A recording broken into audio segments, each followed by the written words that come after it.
हाँ तो भैया आज मैं बात करने जा रहा हूँ तारक मेहता के उल्टा चश्मा के उस एपिसोड के मिस्टेक्स के बारे में, जिस एपिसोड में बावरी और जेठालाल के बीच में चल रहा होता है घमासान युद्ध। खैर अगर आपको समझ में नहीं आ रहा है तो मैं थोड़ा आपको बता दूं कि इस एपिसोड में जेठालाल मना करता है बावरी को दुकान में आने से, लेकिन बावरी किसी न किसी तरीके से आ ही जाती है जेठालाल के गड़ा इलेक्ट्रॉनिक्स में। खैर अगर आपने एपिसोड नहीं देखा है तो डिस्क्रिप्शन में लिंक दिया गया है, जाके इस एपिसोड को भी आप देख सकते हो। और हम लोग देखते हैं इस एपिसोड में क्या क्या मिस्टेक किए गए हैं।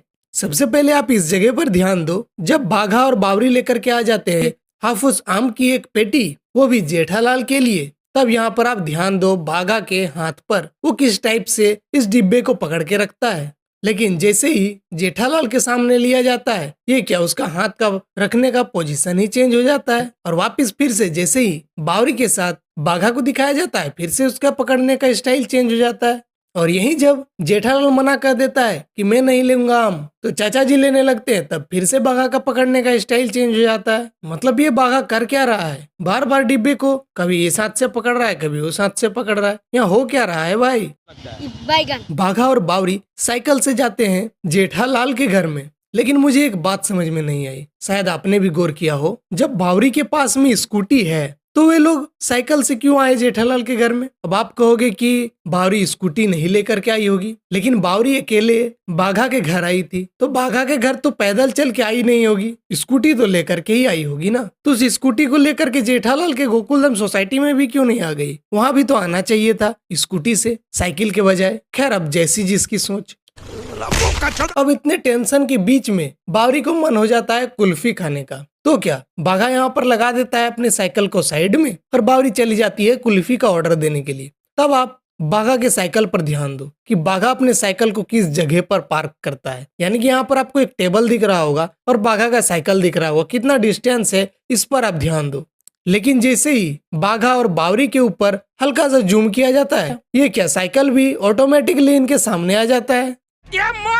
मार का खोपड़ी तोड़ साले का मार। इस वाले सीन पर आप ध्यान दो तो जेठालाल के पीछे से आपको एक लड़की गुजरती हुई नजर आ रही होगी, जो कि जेठालाल को पार करके मेहता साहब के घर को भी पार कर रही थी। लेकिन जैसे ही सुविचार का बोर्ड दिखाया जाता है और वापस से जेठालाल और भिड़े को साथ में दिखाया जाता है, तब ये क्या वो लड़की तो फिर से आ रही होती है जेठालाल के पीछे से, जबकि उसने मेहता साहब के घर को पार कर चुकी थी।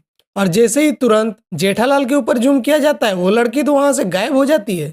इस वाले सीन में फिर से आप जेठालाल के पीछे देखो तो एक आदमी आपको दिख रहा होगा जो कि सोसाइटी के बाहर जा रहा था, लेकिन जैसे ही फिर से दोनों को एक फ्रेम में दिखाया जाता है, ये क्या वो आदमी तो फिर से सोसाइटी के अंदर जा रहा है। ये गोकुलधाम में हो क्या रहा है भाई। यहाँ फिर से आप देखो जेठालाल के पीछे आपको एक और आदमी दिख रहा होगा, जो कि क्लियरली पता चल रहा है कि वो सोसाइटी के अंदर आ रहा है। लेकिन एक ही सेकंड में जैसे ही जेठालाल बोलता है और उससे घुमा करके कैमरे का एंगल पोपटलाल सोडी और भिड़े के ऊपर किया जाता है, वही आदमी पोपटलाल के पीछे से आपको जाता हुआ नजर आ जाता है। अब ये कैसे हुआ बताओ, वो आदमी तो इतना दूर से यहाँ तुरंत तो आ नहीं सकता, लेकिन गोकुलधाम में तो सब कुछ पॉसिबल है, जो आप सोच सको वो भी और जो ना सोच सको वो भी। लेकिन एक सेकंड, यहाँ गोकुलधाम के सारे पुरुष मंडली बस एक सुविचार को लेकर के लड़ाई कर रहे होते हैं कि नहीं ये सुविचार अच्छा है, नहीं ये सुविचार अच्छा नहीं है, ये कैसे अच्छा हो सकता है। यहाँ जेठालाल एक और बाकी सब लोग एक और हो जाते हैं।